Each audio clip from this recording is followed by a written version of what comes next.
Hey guys, welcome to the video today. In today's video, I'm going to talk about a couple different ways that you can turn off your check engine light. So if your check engine light is on, this is the video for you if you want to learn how to turn it off. And there are a couple different ways we can do this, so I'm going to talk about both of the different ways. But first, why is your check engine light on? It's because your onboard computer system has told it to turn on because there's an issue with your vehicle and there is a trouble code that is stored in the onboard computer, so it's triggering that check engine light. So we'll talk a little bit more about that later, but let's go take a look at the first option right now of how we can turn off the check engine light. Okay, so option one is to disconnect your battery, and if you do choose this option, you want to make sure to do it both safely and properly. I do have a video showing how to disconnect the battery both safely and properly, and I'll link it at the end of this video. If you do choose this method, please check that video out. You also want to leave your battery disconnected for at least 15 to 20 minutes to allow your onboard computer to erase its memory. Now, there are a couple issues that can happen when you disconnect your battery. Let's talk about those now. All right, so if you do decide to disconnect the battery, one of the things that will happen is you will lose the preset radio stations on your stereo. Some stereos even require you to enter a code after the battery's been disconnected. So if you do have a stereo that requires you to enter a code, make sure that you have that available before you decide to disconnect the battery.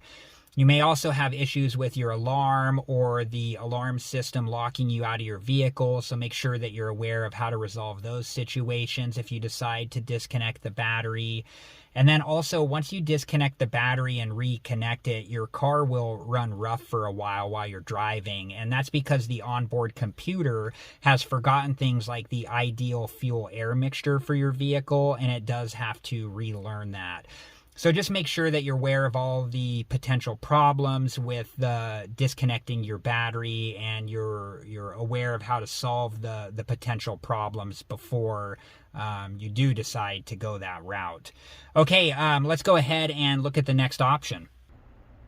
Okay guys, so the other option is a OBD2 reader like this one here, and these hook up to most vehicles that are 1996 and newer, and you can find these online or in stores, and they start off pretty inexpensive. And the way that these work is when they hook up to your car, they will read the trouble codes in your vehicle, and they can erase the trouble codes in your vehicle. And when you erase the trouble codes in your vehicle, it will turn off the check engine light. So let me show you how this hooks up to my 2006 Toyota Corolla. All right, guys, so here is my 2006 Toyota Corolla, and the OBD2 port on my car is right down here on the driver's side underneath the dash.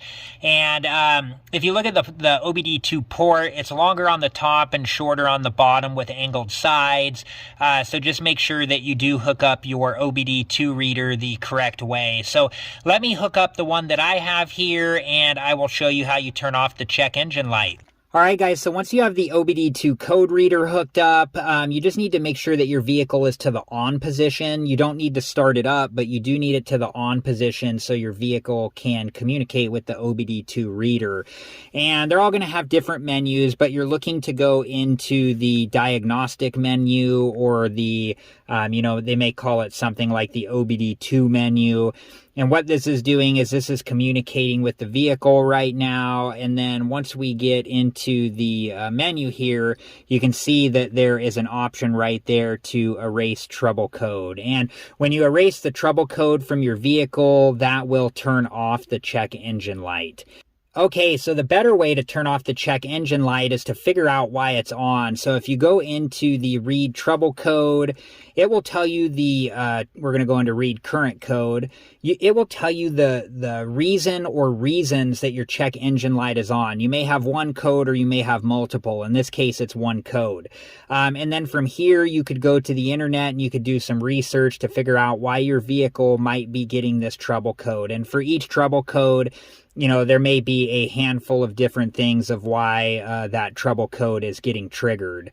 And, whether you decide to try to repair it yourself or take it into a mechanic, these are great tools to have because it lets you know what's going on with your vehicle ahead of time. So then you can talk to the mechanic about, potential fixes for these trouble codes and, the pricing for those types of repairs. So, all right, so another reason you may just not want to erase the trouble codes in your vehicle or disconnect the battery to reset the check engine light is because when you do that, it also resets the status of the readiness monitors. And if you're planning on getting an emissions test in the near future, if your readiness monitors are not in an okay or completed or ready state, you'll most likely just fail the emissions test, or they won't allow you to take it. And I have a video that talks about this more, and I'll link that video as well at the end of this one. So if you have time, please check it out. Also, if you just, disconnect the battery to turn off the check engine light or use the code reader here to erase the trouble codes to turn off the check engine light, whatever trouble code is triggering in your vehicle to turn the check engine light on is most likely just still there and going to, trigger again and have the check engine light come back on a short while after you turn it off. So just something to keep in mind. So I hope you guys have liked this video, and thank you so much for watching. Please like, subscribe, and comment, and I hope to see you guys in the next video. Have a good one. Thank you guys for watching. Please like, subscribe, and comment. And if you have the time, check out these other great videos.